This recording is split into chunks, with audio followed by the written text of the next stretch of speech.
Hello friends, हिवाळा सुरू झाला आहे आणि बाजारात छान हिरवेगार मटरसुद्धा आले आहेत. तर याच मटरपासून मी एक रेसिपी घेऊन आली आहे जिचं नाव आहे मटर करंजी. तर मटर करंजीसाठी काय साहित्य लागतं ते आपण पाहूयातच, पण त्याआधी माझ्या चॅनलला सबस्क्राईब करायला विसरू नका. चला तर मग काय साहित्य लागतं ते पाहूयात. तर इथे मी 1 किलो मटार घेतले आहेत सोललेले, आलं लसूण हिरवी मिरची कोथिंबीरची पेस्ट, बारीक चिरलेला कांदा, हिंग, हळद, जिरे, मोहरी आणि मीडियम साईज कापलेले बटाटे.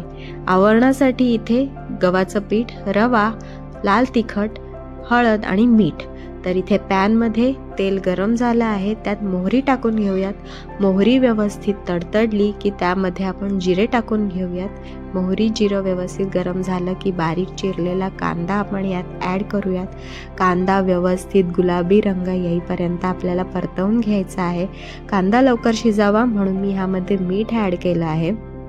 हे बघा, आता आपला कांदा व्यवस्थित शिजला आहे.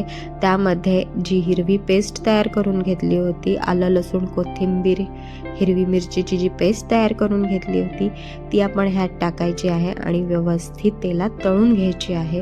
पूर्ण तेल सुटेपर्यंत आपल्याला तळून घ्यायची आहे. हे बघा, व्यवस्थित परतवून घ्यायची आहे. मग त्यामध्ये आपल्याला हळद आणि हिंग ॲड करून घ्यायचं आहे आणि तेल सुटेपर्यंत आपल्याला हा मसाला परतवून घ्यायचा आहे, व्यवस्थित परतवून घ्यायचा आहे. तर हे बघा, आता तेल सुटलं आहे. त्यामध्ये हे सोललेले मटार मी ॲड करत आहे आणि मटारसुद्धा व्यवस्थित परतवून घ्यायचे आहेत. जो हिरवा मसाला आपला तयार झाला आहे तो मटारला व्यवस्थित लागला गेला पाहिजे, असं व्यवस्थित परतवून घ्यायचं. त्यामध्ये आपण जे कापलेले बटाटे आहेत ते टाकून घेऊयात आणि व्यवस्थित बटाटा आणि मटार मिक्स करून व्यवस्थित परतवून घ्यायचं आहे आणि शिजायला ठेवायचं आहे. वाफेवर पाणी ठेवून शिजायला ठेवायचं आहे. आता आवरणासाठी आपण इथे गव्हाचं पीठ, त्यामध्ये थोडासा रवा, हळद आणि लाल तिखट आणि मीठ हे सर्व ॲड करून व्यवस्थित कणिक मळून घ्यायची आहे. कणिक जास्त घट्टही नाही आणि जास्त नरमही नाही, मीडियम कणिक आपल्याला मळून घ्यायची आहे आणि मळून ती आपण थोडीशी रेस्ट करायला ठेवूयात. तोपर्यंत आपली भाजी इथे शिजली आहे का बघूया. तर हे बघा, आपली भाजी व्यवस्थित शिजली आहे. आता हे मटार जे आहेत ते थोडेसे क्रश करून घ्यायचे आहेत, नाहीतर मग करंजीमध्ये जेव्हा आपण हे सारण भरू तेव्हा ती फुटू शकेल. त्याच्यामुळे आपण हे व्यवस्थित क्रश करून घ्यायचे आहेत आणि थंड होऊन द्यायची आहे भाजी.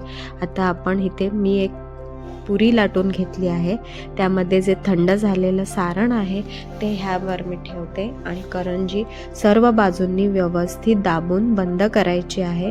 नाहीतर मग करंजी जर फुटली तर तेलही खराब होतं आणि आतमध्ये सुद्धा तेल जातं आणि मग ती खायला एवढी छान लागत नाही. आणि मग व्यवस्थित कापणीने कापून घ्यायची आहे. तुम्ही फोर्कनी सुद्धा करू शकता. तर हे बघा, आता ही एक करंजी तयार झाली आहे. अशा मी सर्व करंज्या तयार करून घेते आणि साईडला तेल गरम करत ठेवलं आहे कढईत. आता तेल गरम झालं आहे. आपण करंज्या सोडून घ्यायच्या तेलात आणि व्यवस्थित तळून घ्यायच्या आहेत मीडियम फ्लेमवर, लो टू मीडियम फ्लेमवर. आणि अशा प्रकारे ह्या करंज्या तुम्ही सॉससोबत, चटणीसोबत सुद्धा खाऊ शकता.